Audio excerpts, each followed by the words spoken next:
Good afternoon, one and all. Warm welcome to the viewers to this webinar. Myself, Advocate Bhagyashree. I'm doing legal practice from H. Kumar Associate. I'm thankful Law and Society Alliance.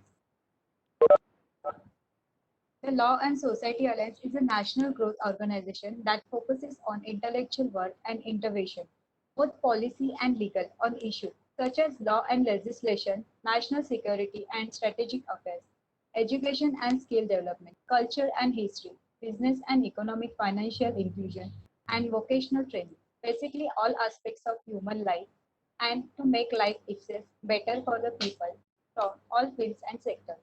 Several advocates, doctors, engineers, businessmen, corporate leaders, government, and armed force officials and officers are part of the Law and Society Alliance and organizes events, seminars, webinars, fields, activity, and research on this subject that it pours on. And my special thanks to Advocate Kumar Vaidyanathan sir, Secretary General Law and Society Alliance, Mumbai, and Advocate N.C. Bipindra sir, Chairman Law and Society Alliance, Editor Defense Capital, Delhi. Now, without taking too much time, we will move towards our today's topic, Introduction to Criminal Procedure Code, and today's speaker, Advocate Neeraj Pandey. Advocate Neeraj Pandey is dealing in matters related to Negotiable Instrument Act, especially check dishonor case under Section 138 of Negotiable Instrument Act, NCLT matter, DRAT matter, DRT matter, arbitration matter. He also undertakes projects with banks to search the mortgage property and issue title clearance report of property for housing, mortgage, and business loans, process and criminal matters. Total experience of 12 years in criminal matters, matrimonial matters. If you have any question, queries, and comments, please put in the group and chat box. Advocate Neeraj Pandey, sir, now over to you. Hello, Neeraj, sir. Yeah. Thank you. Thank you, Bhagyashree. Thank you, sir. Thanks for introduction to me. Thank you. Friends,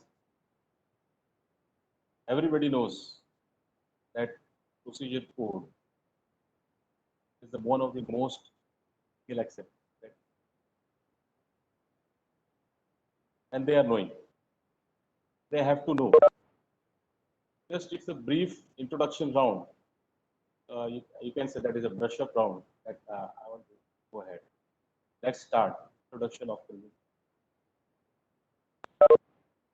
Code of Criminal Procedure, commonly called Criminal Procedure Code (CRPC), is the main legalization of on procedure for administration of substantive law in India. It was enacted in 1973, came into on 1st April 19. It provides the machinery for the investigation of crime, apprehension of suspected criminals, collection of evidence, determination of guilt or innocence of accused person, and the determination of punishment. It also deals with public nuisance, preventions of offences, offense of wife, child, and parent. Dear friends, at present, the Act contains 484 sections, 2 schedules, and 6 forms. Sections are divided into 37 chapters. Now let's talk about the classification of offense under CRPC code. Dear friends, generally CRPC divided into 2, cognizable and non-cognizable. What is the cognizable? Cognizable offences are those offences for which a police officer may arrest without a court mandate, that is called warrant, in accordance with the first schedule of the code.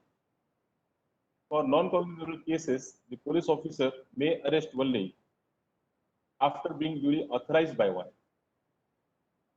Non-cognizable offences are generally relatively less serious offences than cognizable.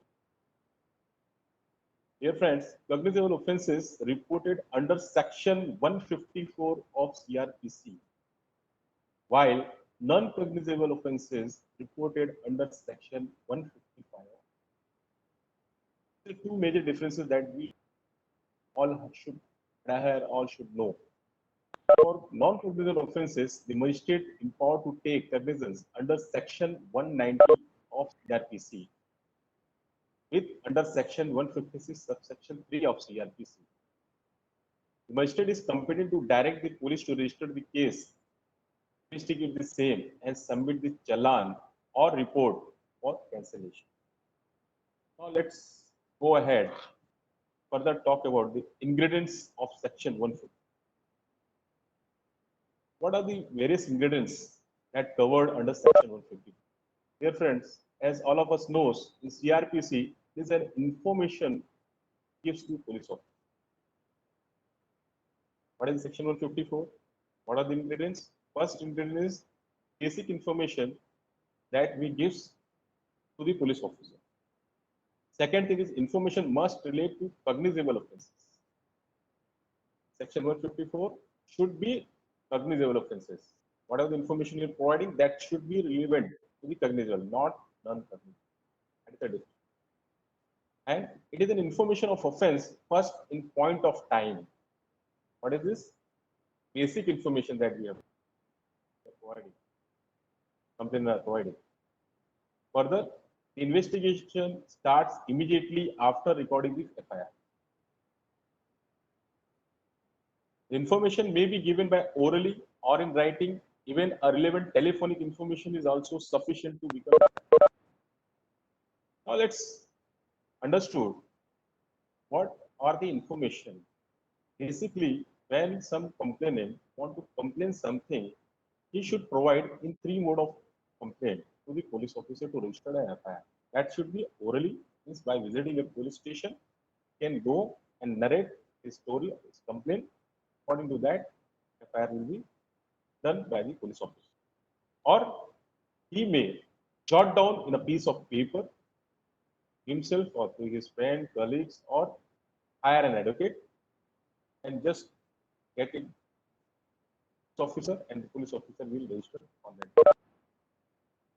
Or if situation is so violent where you can say there is no time, no you can say circumstances like that where you have to file an FIR on telephonic, like some nuisance is going on, some rights is going on, or some women related wrong thing has happened, then women can phone, or if some person got some rights somewhere places or something went wrong, then he can go and file an FIR on telephonic. That is called telephonic FIR.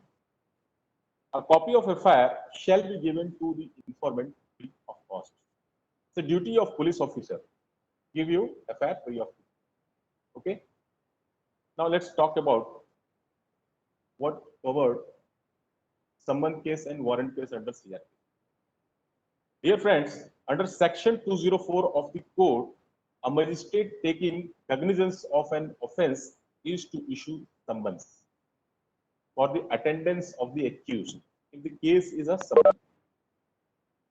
Dear friend, we should be very clear that under section 204 of the code, a magistrate taking cognizance of an offence is to summons for the attendance of the accused if the case is a summons. If the case appears to be a warrant case, he may issue a warrant or summons as he sees fit. There is a two type of classification, just that you have to look. Section 2, subsection W of the code defines summons. There's a basic minute differentiation. What happens now? Somebody can say that I go for magistrate court and I take a summons or I take warrant.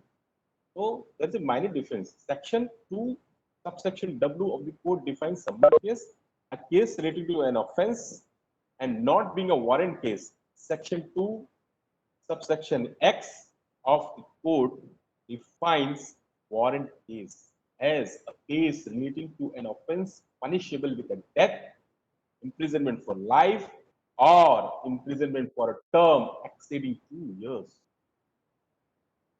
Now let's talk about bodies function under the CRPC code. Dear friends, Supreme Court of India, High Court, District and Session Judge, and additional district judge, judicial magistrate, executive magistrates, police, public prosecutors, defense counsels, correctional service personnel are covered under CRPC. They are the functional bodies under CRPC. Now let's talk about sentences which magistrate may pass under CRPC. Dear friends, the Court of Chief Judicial Magistrate may pass any sentence authorized by law except a sentence of death or of imprisonment for life or of imprisonment for a term exceeding 7 years. Court of Judicial Magistrate of first class may pass a sentence of imprisonment for a term not exceeding 3 years or a fine not exceeding 10,000 rupees. Subsection by Act 25 2005 for rupees 5,000 or both. Let us understand both these sections. As I discussed here, the sentences which magistrate may pass under CRPC, two things are there initially.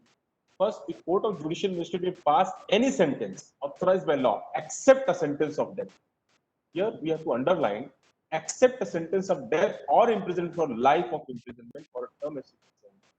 Means exceptional is there that death sentence or imprisonment of life or for a term exceeding 7 years, Chief Judicial Magistrate is liable to pass order or sentence. Okay. The Chief Court of Judicial Magistrate of first class may pass a sentence imprisonment for a term exceeding 3 years or a fine not exceeding 10,000 or subclause 25 2005 5,000 rupees or both. Means judicial magistrate of first class have power that imprisonment he can pass exceeding 3 years or fine which can be 10,000 or it can be, you can say, additional 5,000. It can be, we can say 15,000 maximum set or both or 10,000. It depends upon the judicial magistrate. Now let's talk about the Court of Judicial Magistrate of second class. What are the sentences that Court of Judicial Magistrate first class, second class may pass a sentence of imprisonment for a term not exceeding 1 year. How much? Power to pass a sentence with the second class magistrate court is not exceeding 1 year. Can pass sentence in or a fine not exceeding 5,000. Or a fine you want to get to accused, that should be not exceeding 5,000. Or with including subsection sub-act of 25 2005, 1,000 additional or both. Means 6,000, 5,000 or both. The Court of Chief Metropolitan Magistrate shall have the power of Court of Chief Judicial Magistrate. Now let's understand what are the difference between Chief Metropolitan Magistrate and Chief Judicial Magistrate. Basically, Chief Metropolitan Magistrate courts are in cities like Bombay, Bombay suburbs. We have Chief Metropolitan Magistrate courts or Metropolitan Magistrate courts. Whereas in rural areas like Thane, Kalyan, Vasai, Palghar, we have Chief Judicial Magistrate. Okay, so these are the classification. Their power and maximum side moreover same, but due to the classification of the cities and rural areas, urban and rural areas, name is distinguished. The Court of Chief Metropolitan Magistrate shall have the power of the Court of a Chief Judicial Magistrate, and the Court of Metropolitan Magistrate shall have the power of the Court of Judicial Magistrate. Very crystal clear, Court of Chief Metropolitan Magistrate shall have the power of Court of Chief Judicial Magistrate, and the Metropolitan Magistrate shall have power of the Chief Judicial Magistrate of the first class. Now, we have to move on next slide, that is called bail. What is a bail? Under CRPC, there is no definition of the term bail. Under the code, so the term bailable and non-bailable have been defined. The first schedule to the code classifies the offences defined in the Indian Penal Code. This side specifying whether an offence is bailable or non-bailable. It also specifies if it is cognizable or non-cognizable, which court has the jurisdiction to try the said offence. The minimum and maximum amount of punishment that can be awarded for this said offence.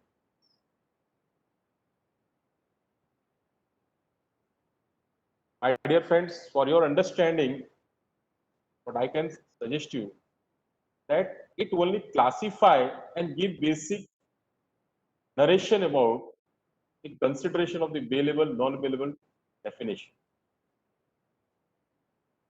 Now let's go ahead. The Supreme Court of India can and has from time to time made certain bailable offences non-bailable or vice versa by special directions to curb increasing menace of certain crime in the society. The state government has the power to make certain offences bailable or non-bailable in their respective.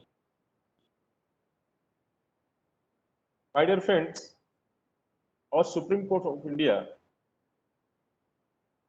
always, we can say, on time to time, they update with all the records.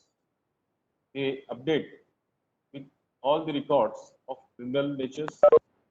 They do changes, they do amendments, and what are the citation and judgment we are getting that we can say use or we can utilize in our present case or in future, whatever relevant matters that we can utilize. Now let's talk about summary trial. What is summary trial? Under section 260, clause 1 of the code lists certain offences which may be summarily tried by a chief judicial magistrate, any metropolitan magistrate, or any judicial magistrate first class. A first class magistrate must first be authorized by the respective high court to that effect before he may.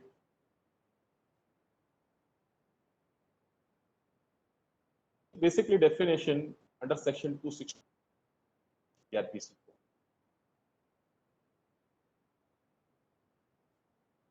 Now go ahead. The magistrate may give up this summary trial in favor of regular trial if he finds it undesirable to try. The judgment is to be delivered in prized form. Basic things are there that we covered. Now let's talk about the judgment under CRPC. What is the role of CRPC? Formation of judgment.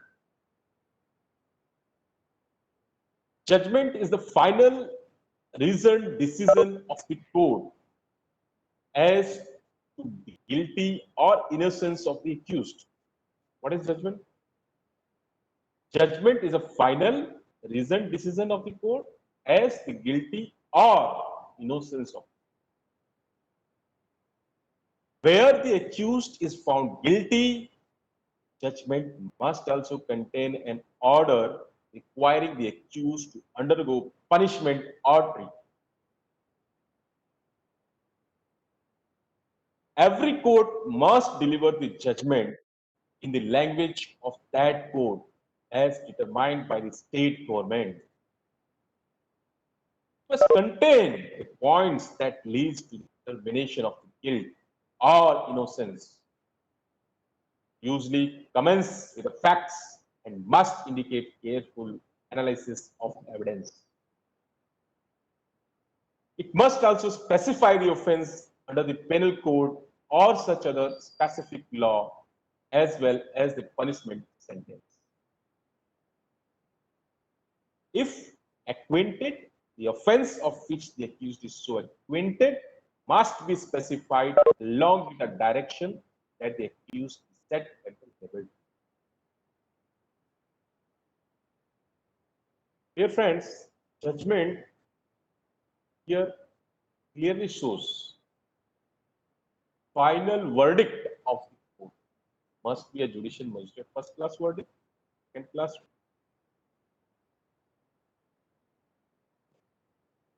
a session judge, or high court judge, or so. Reasoned decision of the court where judge order that accused is guilty or innocent. Dear friends, CRPC helps in judgment where the accused is found guilty. The judgment must also contain an order requiring accused to undergo the punishment order. Science shows that if somebody found guilty, what to do? That person, that accused, judge have to think twice when he found sentence.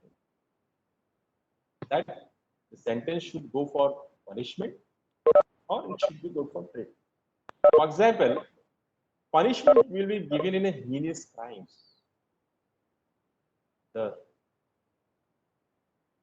Whereas treatment like juvenile have done some wrong thing. For that, gives it treatment. We send them under child juvenile courts. Dear friends, I emphasize on because final verdict, every court must deliver the judgment in the language court as determined by this. What do you mean by this? Every court, first we have to clear that every court should or must, they have to deliver the judgment, whatever the judgment they want. It should be in favor of accused, it should be in favor of complainant, it should be against accused, whatever. And they are free that they can go for that language of the state. Like in Maharashtra, judicial magistrate, chief judicial magistrate first class, senior judicial magistrate first class, SD courts, state division court. They deliver maximum site in Marathi. Marathi language they okay. Must contains, but what are the various ingredients that should be contained in judgment? That's the basic thing. But contain the points that lead to the determination of guilt or innocence. Whatever the judgment the judge is passing, that should be very crystal clear. It should be very crystal clear that guilty of the accused or innocence. They should summarize in their, can say, judgment. It usually commences with the facts and must indicate careful analysis. How judgment are pronounced by the judge? Dear friends, if judge is very sharp, mostly in India we have got very sharp judges. They listen to your facts very carefully and they analyze the evidence according to that they pass. It must also specify the offense under the penal code or such other specific law as well as the punishment sentence. If acquainted, the offenses of which the accused is so acquainted must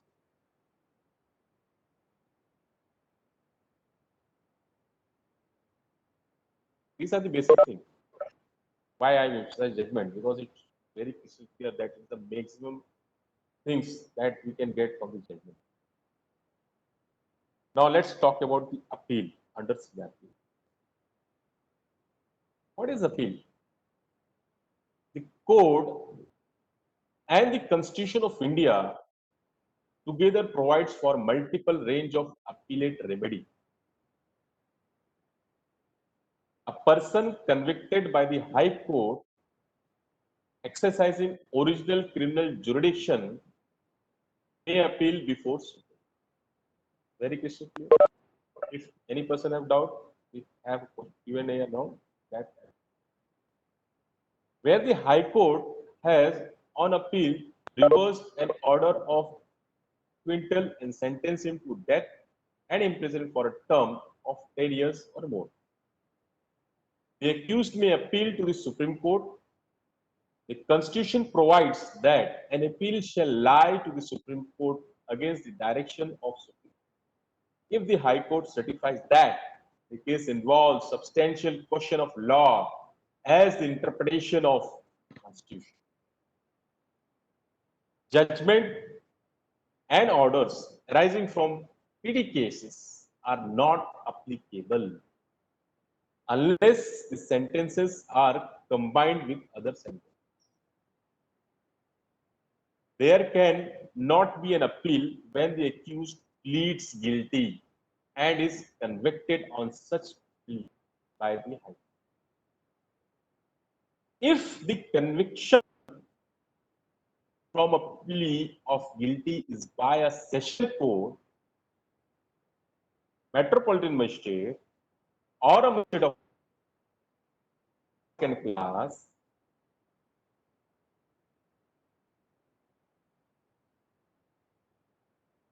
my dear friends, it's a very crucial and important topic. For that, I have made one slide. What is appeal? In common language, we can say that appeal means if any person or a complainant or accused not satisfied the judgment court, then they can go ahead and appeal. But it should be considered that judgment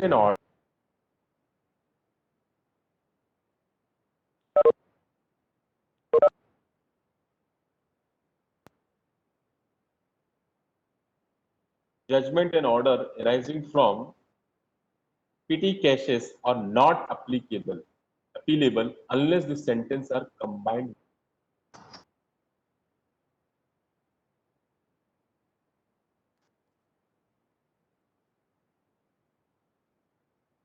Okay. So the Code of Constitution of India together provide a multiple range of appellate remedy. That we have to be very careful. A person convicted by the High Court exercising original criminal jurisdiction may appeal before Supreme. Where the High Court has an appeal or reverse an order of the acquittal and sentence him to death and imprisonment for a term of 10 years or more, the accused may appeal to the Supreme. So very carefully, we have to take a decision while suppose we are accused lawyer. If some order or final order comes against the accused and we think that there is a relevant fact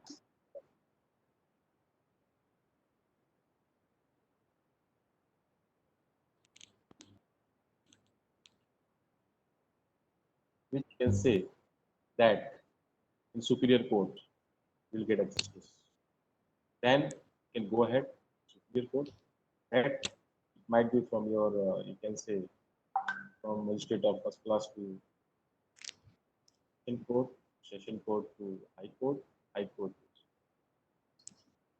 Okay.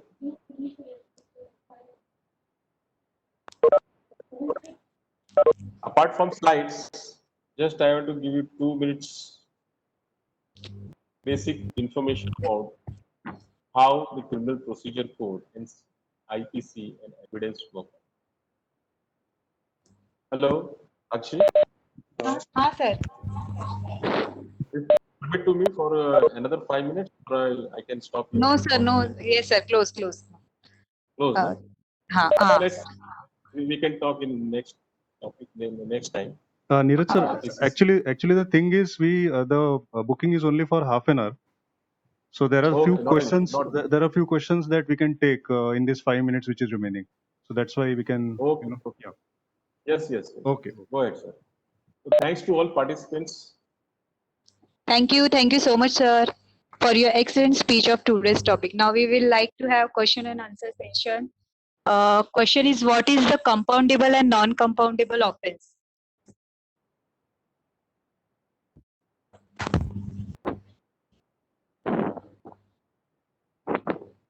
Hello. Hello, Neeraj sir.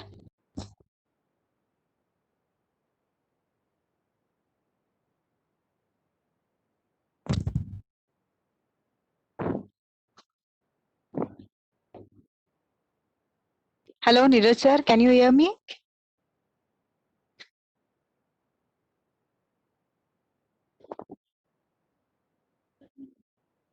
Sir, please unmute yourselves.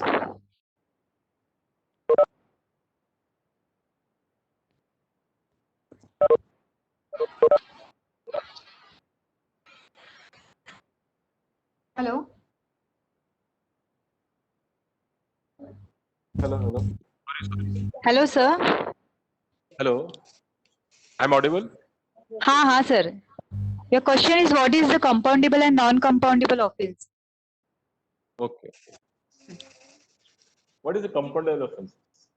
Compoundable offenses are those offenses where the complainant, one who has filed the case, that is, enter into a compromise and agrees to have the charges dropped against him. Okay. Now let's talk about what is a non-compoundable. Non-compoundable offenses are classified under CRPC. Non-compoundable offenses are those offenses which are serious in nature. Under a non-compoundable offenses, a private party as well as the society both are affected by such. Even the court does not has the authority and power to compensate. Bhagshri, I'm audible? हाँ sir. Your next question is, what is the first schedule and second? Does it come in IPC or CRPC?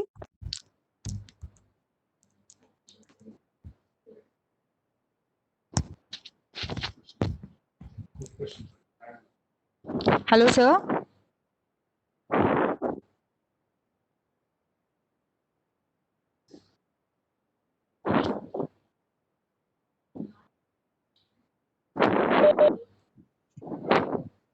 Hello. Hello, participants. Neeraj sir. I think. Yeah, I'm audible? Yes, sir. We are short of time. We are already at 3 o'clock. So I think we will Okay. have to. Just last answer. Just I want to give. Yeah. 1 yes, second only. Yes, sir. Yes, sir. Permit me, sir. Yes, please. See, this schedule 1 is under CRPC. Okay. In this schedule, the expression magistrate first class and any magistrate includes metropolitan magistrate, but not SPT magistrate. Okay. Okay, sir. Wind up. Thank you, sir. Thanks to all the participants. Thank you, sir.